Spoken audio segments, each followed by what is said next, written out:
What's up, guys? Welcome back to episode 2 of Smart Week. I'm Chase, I'm Ethan. and today we are talking about the debut of one of the greatest superstars of all time, Kurt Angle. Um, so before we get real deep into this, I think it's appropriate to talk about perceptions, because Kurt Angle was not always seen as the greatest superstar of all time. Obviously, nobody is. You have to achieve that. But when you first saw Kurt Angle, or when Kurt Angle was first coming into the WWF, Yeah. what were your thoughts on Kurt Angle? How did you feel about this guy? So that's a really good question because that's something that as we were kind of rewatching some of these clips and things, I realized I I could not care less about Kurt Angle when he debuted, and I'm talking when he first debuted, and like I couldn't even remember. I know that I watched it because I was still actively watching during that time, but I can't remember any of it. And the reason what I came up with is like, I'm this Attitude Era kid. I'm like The Rock, The Undertaker, Stone Cold. We got all these guys still actively wrestling. When Kurt Angle first joined the roster and first debuted, I had no reason to care. I didn't understand the concept of a heel, at that point, really. Yeah. And I didn't understand what he was trying to do or the ways that he was getting over because he pretty much immediately got over. So that would be the way that I would sum it up is just I was oblivious to the fact that he was even there. Yeah, and I'll take it even a step further. Uh, we're about the same age. So at the age when Kurt Angle debuted, not only did I not know what heels and faces were, I didn't know really what the Olympics were. So for them to be like, this guy's a gold medalist, okay. I honestly I hated Kurt Angle as a kid. I'll go ahead and throw that out there. And I don't think it's because of anything that he said, because I don't think any of that registered with me. I didn't understand like the subtle jabs that he took at the crowd as a kid, where he would talk about how oh your local sports team isn't doing well, but I'm gonna be your hero now. Yeah. Obviously now we pick up on the nuances of the way that Kurt Angle talks, and it was great right off the bat. But I didn't understand any of that as a kid. I think what I hated most is that I won't even compare him to like Rock and Austin, because those guys were like top tier. I don't think there was anybody in the top, even like Big Show and Triple H, that I didn't like at least understand like these guys are really good. Yeah. But he was constantly in the scene with guys that I did enjoy as a kid. These guys who were like, I wouldn't have been able to watch the things these guys did if they weren't wrestlers. These are people who let me watch basically like R-rated TV shows on USA on Monday nights. Guys like Val Venus, like Chris Jericho, talking crap to everybody. Even like the undercard of the Generation X. Like those are the guys that I really like were drawn to as a kid. Like I was a huge XPac fan. Even like Jeff Hardy. These really outlandish characters, and this guy was just really like clean cut and talking about stuff I really didn't care about. No, So I think you nailed it because you spoke about, the subtlety of his character, and that's exactly why, if I'm looking back at when I was watching it when I was younger, that's why it didn't strike me. He wasn't this in your face character. He wasn't flipping people off like Stone Cold. He wasn't, the dead man. He wasn't, burned alive like Kane. He didn't have. He was just a guy. He was just a guy that was a good wrestler, yeah, And what to be able to pull that off, to make your gimmick be that you're just a really good wrestler. I don't know, man. We got a yeah. lot to talk about for sure. For sure. I just didn't. I don't know. I feel like the Attitude Era is really like unique in the way that uh the good guys were doing so much heel shit and we were cheering for it. Yeah, Because we wanted you to break the rules. Like breaking the rules was cool. That's the whole point of the Attitude Era. Whether they'll admit it or not, the Attitude Era was definitely directed toward kids, because kids wanted to see all this shit that their parents would not let them watch on any other shows. La yeah, Femme Nikita came on right after Raw, and it was about a woman who was always scantily dressed. My mom would not let me watch that.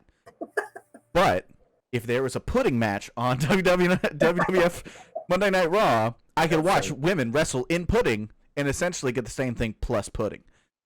Yeah. Like, so to see this guy who really wasn't pushing the boundaries, who really was doing more classic heel work, I guess we would say, because he was coming out there, he was very arrogant. Arrogance like didn't really pick up with me as a kid. Was well spoken and would talk about how other people weren't. That didn't really pick up with me. But he would talk down about these guys that I did like, about the fact that they're so perverse, that they're so aggressive. They use weapons, they cheat, like they were bad things. And I was like, no, you're the bad thing. You need to get out of here with that nonsense. But I don't know. I just think it was important to kind of discuss like why it is that he had such a negative, we had such a negative impression of him being little growing up with the Attitude Era, because I don't think a lot of people are Kurt Angle fans. That's what's funny. That's what's funny too, is that we technically, he was a heel to us, but he was like that go away heat type heel. Like we didn't exactly. like it. It's not like he was like doing what he needed to do to make us dislike him as a heel. We just flat out were just like, just go away. Like bring Stone Cold back, bring The Rock back. What is this? Yeah. And it's not like go away heel heat is today either, because nowadays the people who have go away heat are guys like Roman Reigns, like Baron Corbin. These guys who are like, I mean, Roman Reigns isn't even a heel, but he has go away heat because we're so sick of seeing him constantly when he's on TV. Kurt Angle, like, he would have his segment and that was it. But in that time, he would talk so, like, be so disrespectful to the people that we liked. The porn star gimmicks, the Godfather who came out with hose. He would talk bad about these people, and I'm just like, how dare you? How dare you say something bad about sexual chocolate Mark Henry, who's dating an old woman, and she's going to give birth to a hand? You don't know anything about his life. And I think it's just such a unique, like, reason to hate someone, is because they're, like, I don't know, holier than thou. Like, he really wasn't even that. I don't know the word for it. He was very straight-laced. I guess that's he was very virtuous. I mean, he had the 3 eyes. There you go. So. He had morals. But yeah, so I don't know. I just found his the perceptions that we had of him as kids very interesting, because it's very much not the case now. Even going back and watching now, we can appreciate the work that he's putting in, because he did such a good job. Entire build. Yeah. He nailed his part. But how perfect, as we get into the actual debut and everything, how perfect that all this we're saying here, but he actually technically debuted as a face. Yeah. Welp. That didn't work. I think that they wanted him to be like the next Hulk Hogan, because Hulk Hogan was also very straight-laced. But at that same time, like, on the other side of the wrestling world with WCW, Hulk Hogan was no longer a time. Like, they even realized that a guy that's that straight-laced is not going to last in this evolving product. So I'm glad that WWE did keep Kurt Angle a face. Imagine if he had kept getting the reactions that he did, and they tried to keep him a good guy. He would have been Roman Reigns or John Cena, dude. Maybe a less successful version. Yeah, absolutely. But let's talk about some of the bring up. So I have some fun facts here that I've got listed off. The first one I want to talk about was the fact that so well before Kurt Angle's debut, in 1996 he was offered a 10-year deal from the WWF, and he ended up declining the offer because he refused to lose. He didn't know enough about pro wrestling. He thought it was going to hurt his image if he ever lost these dudes that weren't like actual Olympic gold medalist winners. So he was like, yeah, I'm not going to lose ever if you want me to come in. So they were like, hell no, which was a great call. Nowadays, if somebody like Brock Lesnar said that, Vince McMahon will probably let it happen, and we'd have Brock Lesnar never losing, which is almost what happened. But then he became a wrestling fan, started watching Monday Night Raw, and he actually reached back out to them about getting. Dude, I love that too, where he talks about that. He's like, I reached back out, I called JR, who was the head of talent relations, and he was like, hey, does that offer still stand? And JR was like, no. But you can come down and try out. Which is I love that too. And the other thing I loved is he talked about going to try out, and he said how he immediately realized, like, okay, these guys are bumping, and he's realizing that this is. He said, I think what he said, because I wrote it down. He said he told his manager he wanted to quit after he took 3 bumps. He took 3 bumps the first day and was like, "Fuck this, I'm out. This is not." And I think that's amazing because you have this literal Olympian wrestler, basically saying, and at least initially, I'm not going to put my body through this. That speaks volumes for really what these people are doing. These people that are going out there bumping 3 or 4 days out of a week, every week of the year. Well, let's sell it a step further. He also won that gold medal with a broken neck. So for him to be okay with wrestling, like doing Greco-Roman wrestling with a broken neck, but to take a few bumps and say, hey, this hurts way too bad, like that shows that wrestling is not fake. It is staged, it is choreographed, it is predetermined, it is not fake. Yeah, it's there. I mean, you can determine an outcome, you can script something out, but you can't fake, going through a table. Yep. Go table, shred your back up. I mean, I don't know. But that was the thing that I really liked is that he immediately kind of realized, like, okay, I'm on even ground. I got to establish myself or whatever, and basically busted his ass and said, I think after like the third day, they immediately offered him a contract. Yep. But he had to prove himself. And I thought that was really cool that they kind of made him go back through that he didn't get favoritism just based on what he'd done in the past. Yeah, no special treatment there. And I mean, like you said, he nailed it. Another fun fact that I have here. So after he was offered a developmental deal, part of his developmental training was going through a bunch of different companies and working for them. So he actually got to do some really cool stuff before he ever debuted on WWF TV or even doing dark matches for WWF. But one of the things he got to do, and I thought this was cool because we went to the NWA 70th anniversary show here in Nashville. He was actually on the card for the NWA 50th anniversary show, which is crazy to think about because Kurt Angle is so synonymous with WWF, WWE. So to think about the fact that he was in these like really well-known wrestling organizations even before he debuted on WWF TV, just kind of goes to show like he's always been good at this, always.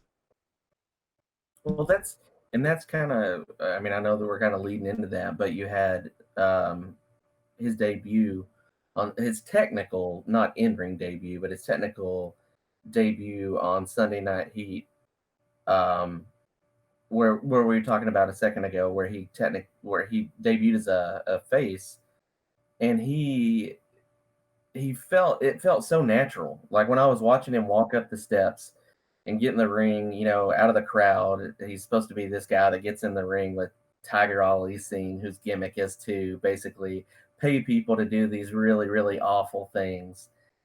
And he's going to pay him to blow his nose on the American flag. So to me, like, it just seemed like he didn't have any nerves. And I know that's probably reading really far into it. And maybe that's a little bit of knowing what he would end up doing and the way, his skill set and the way he was able to talk. But I don't know, man, because I've seen some other people get pulled out of the crowd and hop in the ring and do things like nowadays when they do the whole plant. And it felt so natural what he was able to do. Yeah. I mean, he's got a gift, and that's part of the reason I think that he is as good as he is, and he got built up as fast as he did, because if you didn't have the skill that Kurt Angle had, there's no way they could, in your first 6 months have you holding 2 titles at once, and then within the next year of that, be world champion already. Only Kurt Angle and maybe a few other guys could have potentially done that, and it actually gotten over with the crowd because you can talk as well as you want, you can wrestle as well as you want, but if you can't like be the whole package, you can't be like this person who absolutely like draws you in whether you love them or hate them. You're not getting there that fast, especially not in a realm where the top tier of the card is Triple H, Big Show, Mick Foley for a while for the first 6 months of his career, The Rock, Stone Cold, The Undertaker, Kane to an extent. Yeah, like those are all huge names. Those are all guys synonymous with not only the Attitude era, but WWF for the past 20 to 25 years anyway. So you have to put up or shut up at that point. You have to be real deal. You're never breaking into that like title picture. Let me ask you this: so after naming off those names, one thing that I think all of those people have in common, and this is not a knock on them because for the most part I liked all of them. Would you say that Kurt Angle was almost immediately the best wrestler on the roster upon debuting, or one of the best? I would say one of the best. I was gonna say I think the best is hard. The thing is like a lot of those top guys aren't like wrestlers. They're not. They'll never be Chris Benoit. They'll never be Dean Malenko. They'll never be Chris Jericho. But those guys had the ability to talk and connect, and they were pushed in the right way. Yeah. I think probably the best wrestler out of all of them is Triple H. Maybe Steve Austin if he hadn't gotten hurt, but by this point Steve Austin had already had the neck injury, and was working through a lot of injuries constantly. So he was more of a brawler style then, and I wouldn't really call him a great wrestler. He just put on a good show. But once he hit the main event, I think of all the wrestlers that were in the main event, I think Kurt Angle was definitely the best wrestler. Think about like and this is jumping ahead of our timeline a little bit, but the Armageddon Hell in the Cell was what? Kurt Angle, The Rock, Stone Cold, Rikishi, The Undertaker, and Kane was the sixth one, I think. Easily the best wrestler in that match. Yep. No questions asked. He is the best in-ring performer in that. And that was their main event picture. So I think it took him a little while to get there, but he definitely got there. And even if he was wrestling now, he'd be one of the best in-ring performers. Well, let's rewind time just a little bit. Let's go back to Survivor Series of 1999. Leading up to this, there were a lot of vignettes of Kurt Angle talking about how he's an Olympic gold medalist, but he's calling himself the first real athlete. So first of all, debuting him as a face was a bad fucking choice. That like as soon as I heard them say it, because I didn't watch the vignettes, I started my research at Survivor Series 99, and when he's making his way to the ring, JR and King are talking about, he calls himself the first real athlete. When I heard them say the words, I had forgotten. I was like, wow, that is a dick move coming into a company full of people who are passing themselves off as athletes. Like, Yeah. I feel like that should have garnered maybe some backstage heat. Like, how fucking dare you? But it was probably a Vince idea. So, but if Kurt himself had said that first, I think he may not have gotten the push that he. Yeah, I think they definitely, they definitely leaned into it, and why not? And not only that, but I mean, there are a lot of stories about people getting in actual altercations with Kurt Angle, and Kurt Angle basically whipping their ass because you could actually wrestle. I mean, he's an actual, so it's kind of one of those things where if you can back it up, I mean, it's like you said, it can definitely garner some heat, but what is somebody going to do about it if you're actually legit? That's like right now, I kind of, envision somebody go up to Matt Riddle, for example, and say something. Well, Matt Riddle's cocky, but the dude can actually fucking fight. So Yeah, he's a cage fighter.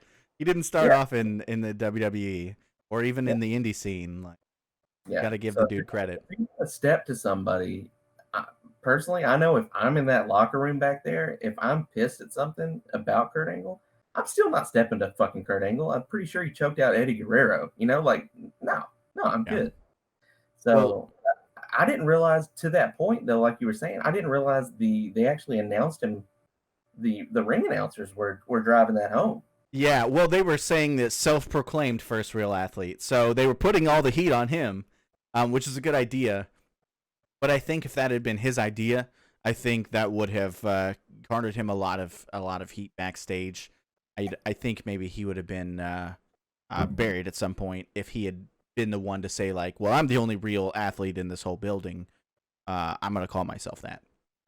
Yeah. But I thought it was like, as far as like being a heel goes, I think it's great because it's not like they did that and then proved him right. Even with the fact that he was undefeated for a long time, or like when he did lose, it was in controversial fashion. Um, the people he would wrestle would still get their time in. Like they would still be going toe to toe. There were no squash matches for the most part. So these other wrestlers still looked good against him. So I think it was a good call to go that route, but then show like, hey, these wrestlers can keep up with him.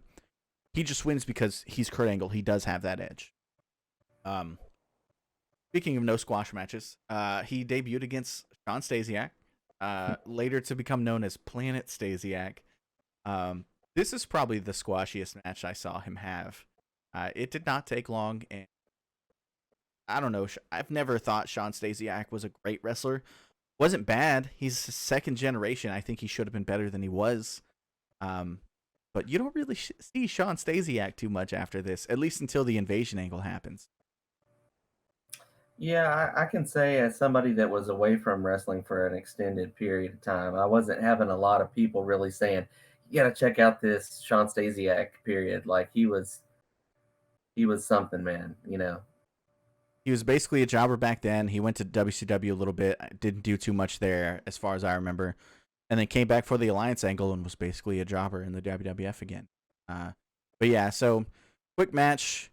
Um, Maybe he'll hear Not much this to and say we about it. can and we can have a Twitter feud Yeah, with he him. And can be like, got "Hey, fuck well, Smart Week. You guys are dicks. fuck We are, yourself. Sean, and it's your fault because you weren't good." Sorry. So yeah, every TV match like was actual matches. Actually had really like good opponents too. He did wrestle against like Mark Henry, The Godfather, Val Venus, Chris Gangrel. Jericho, Taz. Um, Even did some tag team work with Steve Blackman, which was kind of cool. Blackman was like his like unofficial bodyguard for a while. Stephanie was like paying him to go out and make sure that Kurt won, and the whole thing each week would be like Triple H trying to keep Stephanie from keeping him winning. Triple H would be like, "Oh well, Kurt Angle's winning streak's coming to an end this week because he's going against Kane," which Kane lost a fucking lot back then. I don't know how Kane was as over as he was. That dude lost all the time. Um, Either that or he would get like thrown into a trunk or get locked in a semi. Kane was just the biggest, dumbest fucking person in all of WWF. But Just trips into a vat of acid, like, yeah, oh. exactly. Like he's just this big bumbling idiot that wears a scary costume. But Steve Blackman would always show up and save the day. So they would start tagging, and then it was like they tagged, and then out of nowhere they didn't. Like Kurt and Blackman stopped being a tag team, and then out of nowhere it was just Blackman and Al Snow. They were head cheese, and there was almost there was no closure on the Kurt Angle part. There was just all of a sudden built into the head cheese part, Yeah. which I thought was kind of weird because it wasn't the only dropped storyline during like Kurt Angle's TV time. Yeah, the Blackman and Angle stuff lasted longer than I thought it would. Like as I was going back and watching it, it's like you said. I mean, in one way or another, it would be they would have a tag team match. Then I think they wrestled each other and then went back to tag teaming. Yeah. And then you had the whole storyline of basically Blackman's running in, costing or helping Angle win, by either hitting the opponent or whatever it may be, getting these DQs so that he could stay undefeated. I thought that was interesting, but um, to that point, that's something I definitely wanted us to talk about because I know that you were talking about like the push. that he received, that Angle received.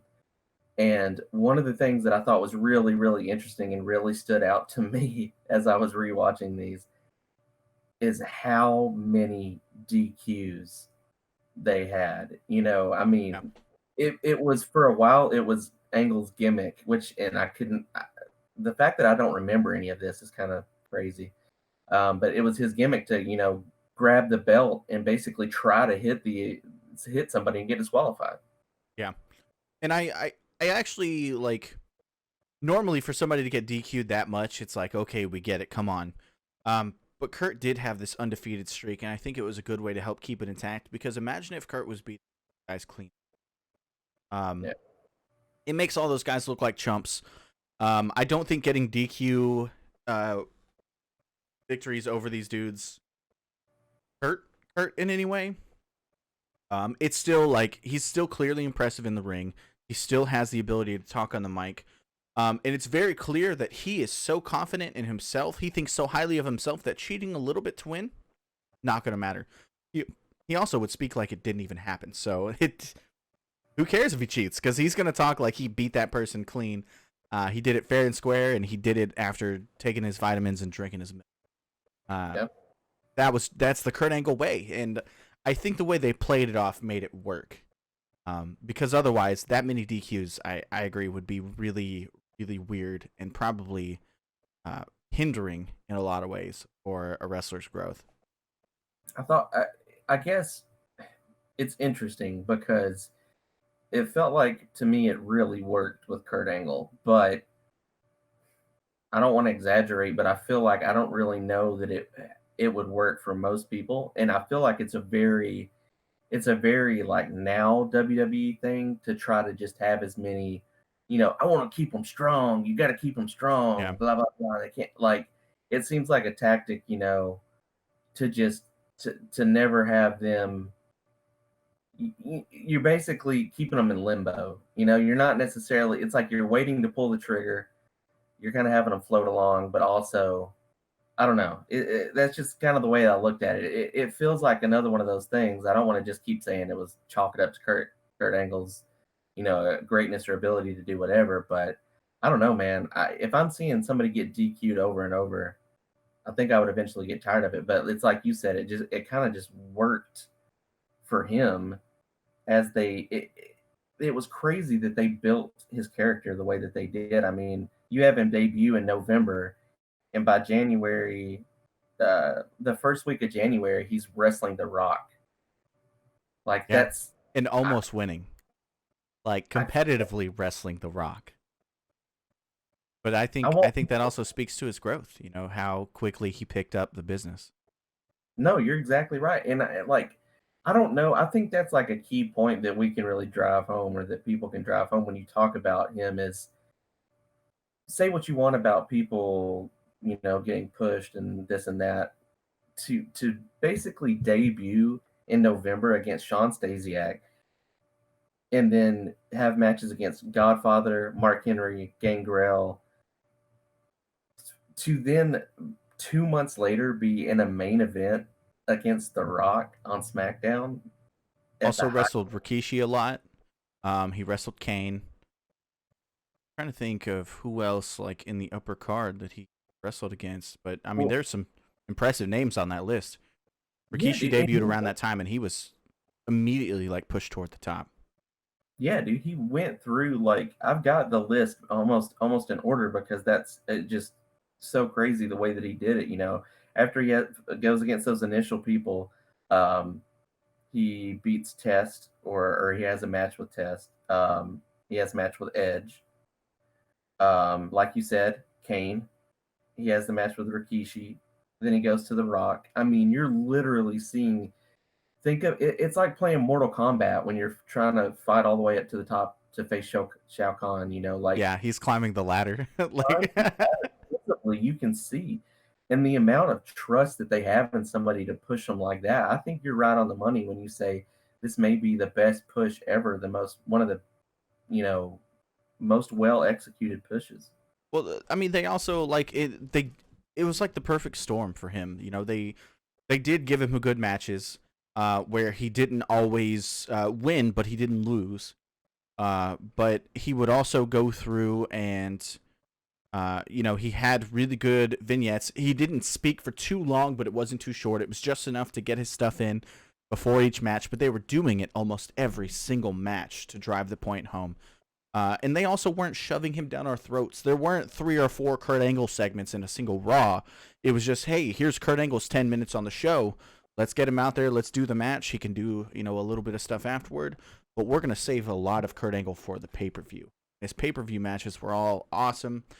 They did really good for developing his character. Like, they put real thought into it, which is something that I can't name a single wrestler that's not in the in the top of the card in WWE right now that has that same feeling. Like, all these characters are debuting. You got Shayna Baszler, you got Gargano and Ciampa. They debuted on Raw, and then it was so lackluster they went back. They went back to it. Ricochet is being buried. You have all these wrestlers. Aleister Black spent 6 months in a closet waiting for someone to knock. These are the exact opposite of Kurt Angle pushes, and it's just so crazy to go back and see that WWE can do this. They know how. They have done it, and they did it so well, and now they've given up. They don't care. They claim they have competition between their own brands, but they really don't. And even now that they have actual competition, like, they don't care. There's not enough effort there.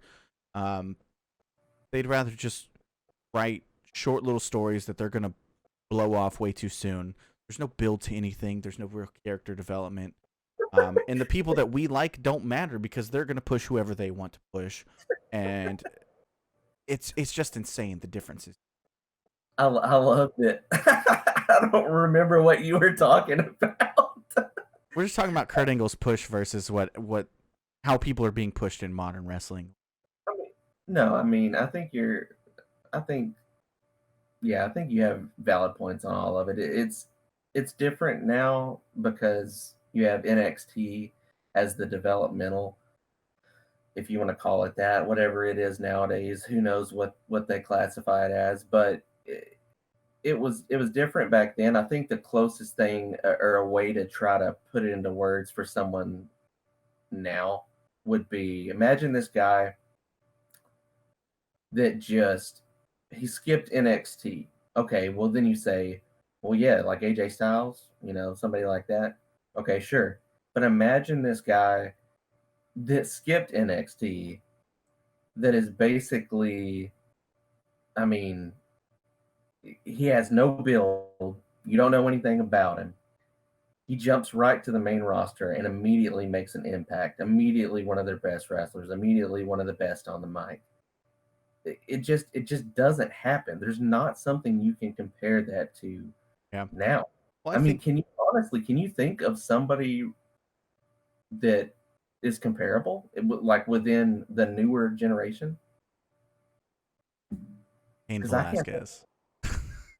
Yeah, well, yeah, I mean, so the thing is, Kurt wasn't an unknown. He was known for his Olympic stuff, but a lot of people didn't watch the Olympics, and if they did, nobody's like, oh, Kurt Angle, I remember him. I became a huge Kurt Angle fan after the Olympics. Like, the Olympics happened. Yeah. I can't tell you, like, I've seen things in the Olympics where I was like, shit, that was impressive. I can't tell you those people's names. I don't remember them. They're once every 4 years, and then they're gone. It's a short-term entertainment thing, and then it's done. They won gold medals, great. They can tell everybody that the rest of their lives, but I cannot tell you a single person I've seen watch win a gold medal, no matter how, like, stunned I was by their performance. Yeah. So for him to come in, he was basically a nobody, especially since he waited years. Because I think he won the gold medal in 95, which is why he got the 10-year offer in 96, but he didn't debut until 98. Survivor Series 99. So he didn't get signed until 98. That's when he started doing all the developmental stuff. So, 3 years have passed since this great thing that you did, and people even back then had short memories. We're not, like, holding on to this American hero guy, even though his story is impressive. The story was impressive when they started telling us on WWF television. They started building him on WWF television. He got over on WWF television. None of the developmental stuff he did anything for him except make sure that his in-ring was up to par for his debut.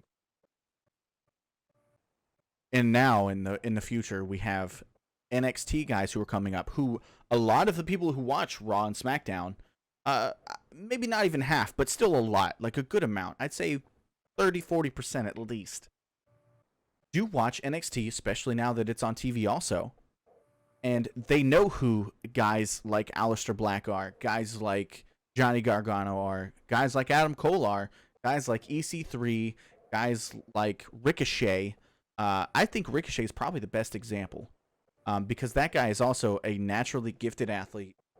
Yep. He can do some stuff, but then they come up to the main roster, and it's like they're intentionally killing off the following that these people have from their own other show, and then saying, "Oh, well, nobody likes them.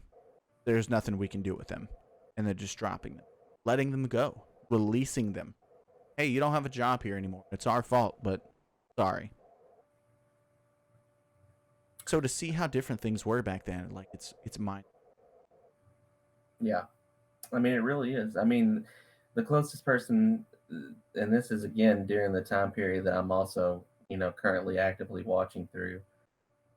The closest person that I could think of would be Brock Lesnar, and I mean, and even then, you're still within the same time period. You're still within that Yeah, big boom dude, of Lesnar people. definitely had a perfect push. I got to see a lot of that, like in person, Yeah, because they were coming to Nashville quite a bit then, even if it was just for house shows. Lesnar was there, like murdering tag team, looking impressive as. and if you like, if you're being generous, you say Lesnar. Yeah, I don't even want to waste time, but I mean, I can't think of another a push that has been done that successfully, that to have that much. Not in that short a time. Mm-mm. There are other guys who came up on their own means or eventually got the nod and got the push. Chris Benoit, when they finally decided they wanted him to be a world champion, he got a pretty good push. They made him look impressive, and he got built up pretty quick. Same thing for Edge. When they finally decided Edge was going to be this world champion, he became a big deal on the shows. But before that, he was tagging with Hulk Hogan, winning championships. He was basically everybody's tag team partner. Christian was gone in TNA. Edge became Rey Mysterio's tag team partner. I think he tagged with Benoit for a little while. He tagged with Hulk Hogan, and that's it. That's who he was. He was a mid-card tag team guy. Eventually won an IC title and caught fire, and then they couldn't deny him anymore. But I think a lot of that was his own doing. He, inadvertently getting a lot of attention because he was fucking Matt Hardy's girlfriend. Not the best thing in the world, but it worked for his career. He realized the opportunity he had and ran with it. Yeah, But that wasn't a WWE booking decision. They didn't say, "Hey, you know what would get you over? Fuck somebody else's significant other, and then tell the world about it." no, I mean, I think there's definitely throughout, the course of WWE, there's those examples of people that may have caught fire or may have been pushed successfully, but it's interesting, watching Kurt Angle's initial build. I mean, like you said, he beat Val Venus for the European Championship. Then he beats Chris Jericho for the Intercontinental, The next and week, becomes the first Eurocontinental champion, which is such and a then has a badass, terribly impressive match with Chris Jericho and Chris Benoit, both future world champions. Like, that match is so telling of the future of WWF, that it's and insane. Like, all three of those guys carried the company for a no, long absolutely. time. And can we also talk about, you want to talk about protecting somebody or booking something well? Let's talk about that match. How you have Kurt Angle lose both belts, And never but get pinned. stay strong because he doesn't. It's poetic, dude. Like, it's it's beautiful in its own right, because then he still has this cocky heel thing. He now has this new thing he can talk about. No longer does he have to talk about how, you know, he's better than all these sports town teams, because that can only hold up for so. But now he has a fairly legitimate gripe, but because he's a straight-laced heel, nobody gives a shit, and it's boring. He's gonna get booed for it. In the way he talks about it, he's gonna get booed for it. But then you also push these other guys. You know, Chris Benoit just came into the company. He's now the Intercontinental Champion. And then Chris Jericho, who has been putting in tons of work with tons of different storylines, European Champion. It's a good way to send all three men home with things to do for the future of the company. Yep. Awesome. Great booking on all their parts. Nobody looks worse coming out of that match. I would really like to know specifically who booked that match, because I would. Yeah, who produced it, dude? I would love to know. Because I like, I'm not a betting man, but I would bet that they're still booking matches. Somewhere. They have to be, dude. You don't have an idea that good and then just not get a job. That is storytelling at its finest.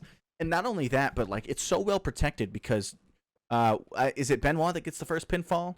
Or he beats Jericho first, but then Jericho then gets to return the favor and beat Benoit as well. So literally everything about that match so well booked. It makes all three men look great. And then Kurt Angle has this thing to go and one, he doesn't have those two titles anymore, keeping him out of the world title picture, which is important because at that point it's clear he's going to have a world title. And then two, you give him this platform to speak on. You let him talk about how it's BS that he lost both of his titles in a match he didn't lose in. Yep. And then set his sights forward. Like you have set him up for success the best way possible. I love it. I'll be honest, dude. When we first started talking about watching 6 months worth of Kurt Angle stuff, I was like, that's cool. I love Kurt Angle, but like 6 months of watching anybody's career, like there's going to be some shit in there. Yeah. Not a lot there. There are some weird like drop storylines, like the Steve Blackman thing just kind of ends without any real explanation. There's also Champ Kind from Anchorman, who in Kurt Angle's debut match has the anti-WWF sign. He shows up for like 2 or 3 weeks and then nothing. There's no mention of him ever again. He stops showing up. But he's definitely a plant because that's a famous actor now. Yeah.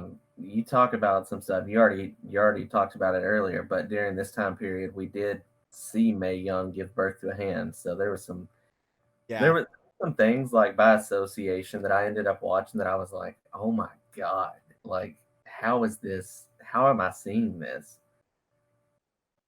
XPac constantly crying about Kane. I didn't realize how much I hated X-Pac's character because he was one of my favorites as a kid, but I guess I just like the way he'll do. Yeah. For this guy who's supposed to be this badass fighter in the D, right? So. Yeah. But yeah, I think it all comes down to like perfection. They realized they had something, which is something they should do more often now because they have the best roster in the world. Even after the cuts, they have all these incredible wrestlers that they could do things like this with, even if they only did them one at a time. They could build these guys to be these fucking superstars.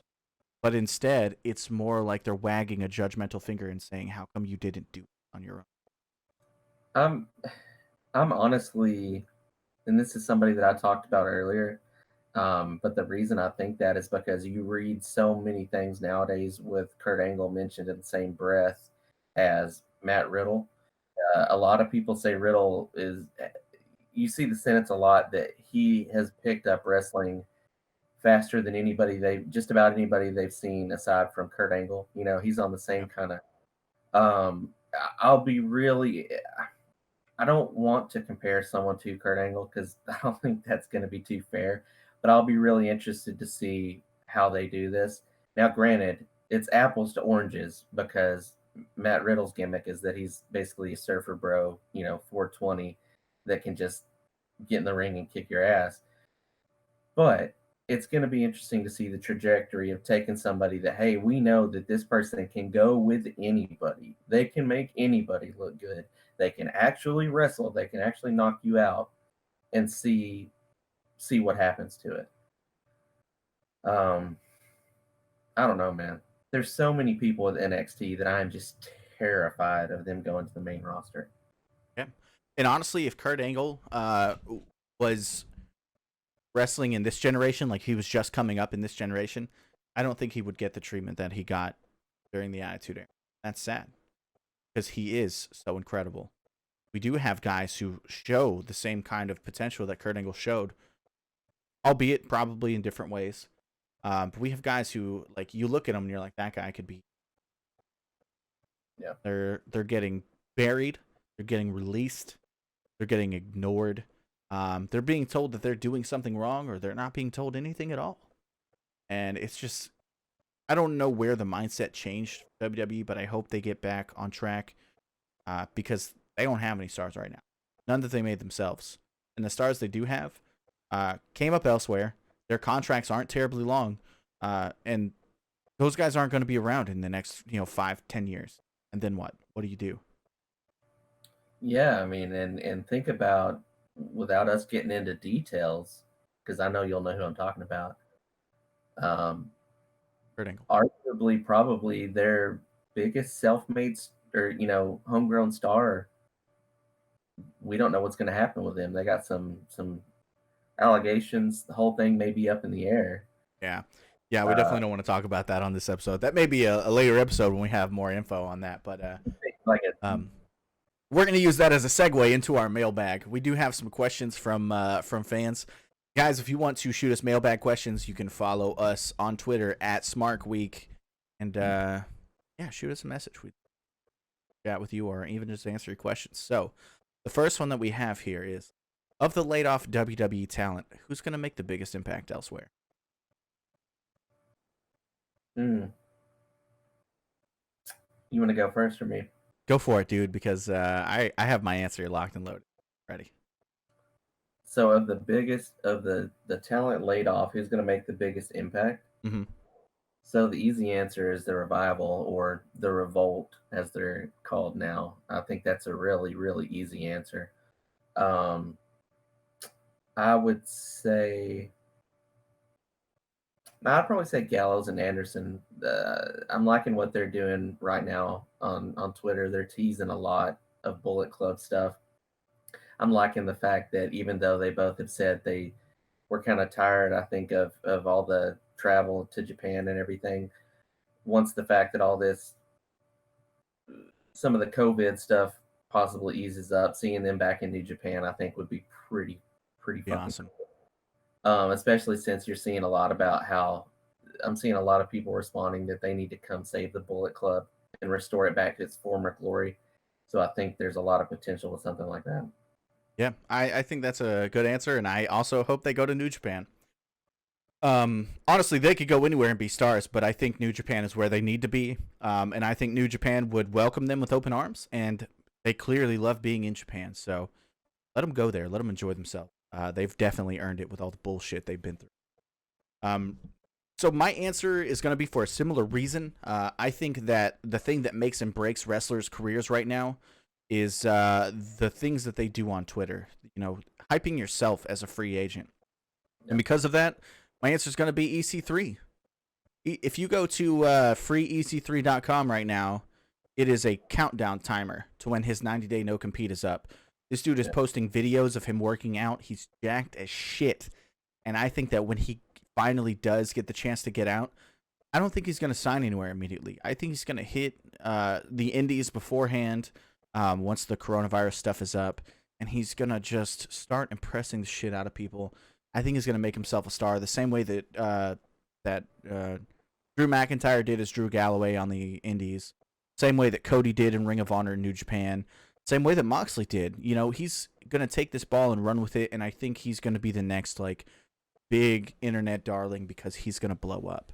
And I hope he does. I really like this more subtle approach because he's not talking about wrestling. He put the countdown up. He'll occasionally post the link. He has a shirt right now. It says EC3. It's got a close-up of his face, and next to the EC it says Essential Character, which I think is good because it's a nice jab at WWE and also gets him over as being somebody who is important. But I think EC3 is going to be huge when that no-compete clause is up. Excited to see that.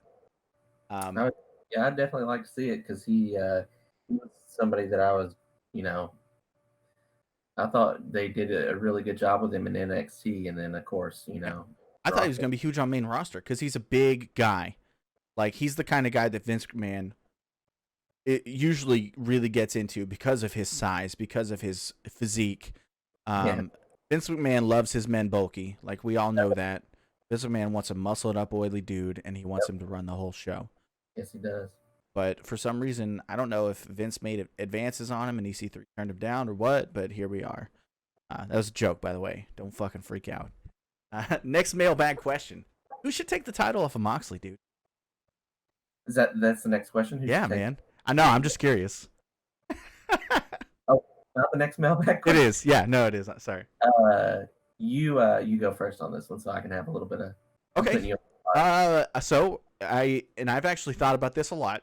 I think it should be Cody. And the reason I think that is because Moxley went out of his way in an interview to say, yo, I don't care about that thing that Cody did with Jericho. If Cody wants a shot at the title, I'll give him one. And I think what they should do is they should do some kind of angle where Cody either makes the save or Cody does some impressive shit and Moxley comes out and says, hey, I want to wrestle you. I haven't gotten the chance and I want us to wrestle. And I want it to be for this title. And then I want Cody to decline because he's a man of honor. And then I want Moxley to fucking heel turn and start beating the shit out of Cody until Cody agrees to fight him. Sure. And I think we could get some good TV time out of it.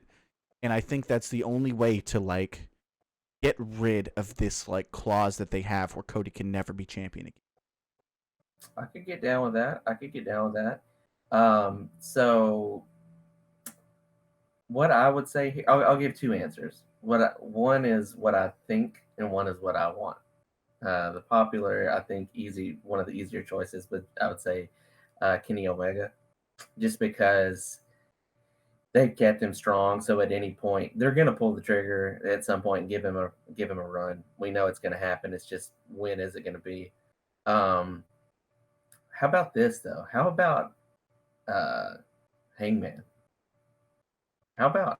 That would be cool. I think that's where, like, when the split happens between Hangman and Hangman and Omega, I think that's where they're going to lead that. There's going to be a short feud there, and then I think the winner of that is going to become our number one contender. And I definitely hope that it's Paige. Either Hangman or MJF would also be something I would like to see. Yeah, I want them to build that though. I don't want to see that soon. Because MJF feels like a big deal, but he doesn't feel like title picture big. Have him start beating some big guys, whether he cheats or whatever. Have him start taking out, have a singles match with Paige and beat him. Have a singles match with Omega and beat him. Have a singles match. I mean, you could even redo the Cody thing. Have Cody get one last shot and do it again. You know what's crazy too? Now that you're saying that, I got all these little light bulbs going off in my head. That it's kind of funny that of all the people that we talked about, MJF has a lot in common with Kurt Angle. When you think about it, like just the sheer, maybe not necessarily this, athleticism and wrestling ability, but just that ability to just immediately come on the mic and just. Yeah, I mean, he connects for sure. And he had a following on the indie scene beforehand, but with any casual fans that tune into AEW, they don't know who MJF is. But guarantee after one night of seeing MJF, they either hate MJF because they're a casual wrestling fan, or all of a sudden they're really into MJF because they like seeing Dez to people. Yeah. Either way, MJF is great for the business. I think we all knew that. And then we got one last mailbag question here. This one's a softball question. I purposely saved it for the. Who's doing the best no audience show? You can say it for both of us, dude. We both know the answer to this. Yeah, no, it's definitely AEW. It's AEW. It's AEW. How do you not know? It's not really even close. I mean, it's AEW, and then it's not even. Then it's BTE doing their backyard stuff. Like it's WWE. A lot of their shows are segment fillers. They refuse to put their own wrestlers in the audience, which, like, I get they don't want at this point to seem like they're copying AEW, but it's a good fucking idea. And it's clearly working. So why not just get over it this one time and just do it? It would make the matches so much more appealing if you had heels on one side, faces on the other in the audience. And they are cheering the match. They are talking about it. let them even interfere a little bit. If they go out to the ring and somebody gets thrown against the freaking barricade, have a heel take a punch at them or something. Why not? I mean, it would at least give them a reason to have a barricade. Otherwise, it just looks silly with all the fucking chairs, all the empty. But anyway, let's do some self promo real quick. Guys, if you want to follow us on Twitter, you can find us individually at the names that are below us on the screen. For podcast listeners, it's at Chase Walker TV, at Fatter Sami Zayn. Or you can just follow us at Smark Week. We are trying to build up our Twitter account for Smark Week. Come talk to us about wrestling. Love to talk to you. And also, we have a Patreon, patreon.com/SmarkWeek. If you like the podcasts, they will be coming out regularly. I apologize for our slight hiatus. I had a COVID scare, for those of you who don't already follow us on Twitter.